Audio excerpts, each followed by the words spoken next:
There's a principle that works in handling money and building wealth. I know a young woman who was in farming and she wanted to buy this man's land so that she could have a bigger farm. I know her, not that they told me the story.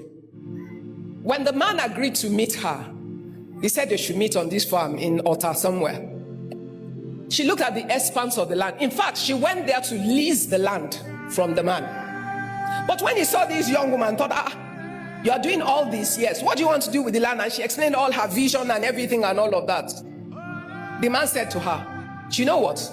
Do you want to buy the land? She said she laughed. Why?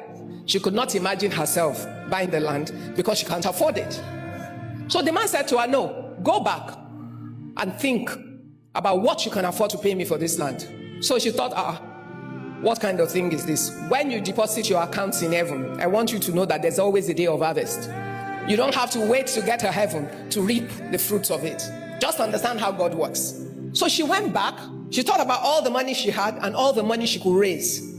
So she went back to the man the next time they agreed to meet and said to him, sir, this thing is worth way more than that. I cannot afford it. He said, how much do you have? She said, this is all I have. He looked at her. He smiled. This is all you have? She said yes. He said, okay, I'll tell my lawyers to put the papers together. That's how I sold the land to her, at the price she could afford, not at the price that the farm was worth. Why? Because that was my first question. So why did he sell it to you? All his children live abroad.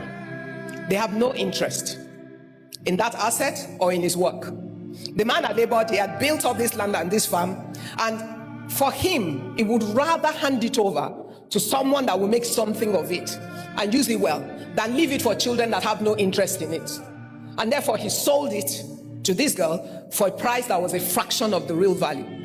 When the wealth of the Gentile will be transferred, it will be in ways that you cannot think. But wait, don't clap. I need you to pick the lessons. On that day, when the man said to her, how much do you have and what can you put together? If she had nothing, what would she get? Okay.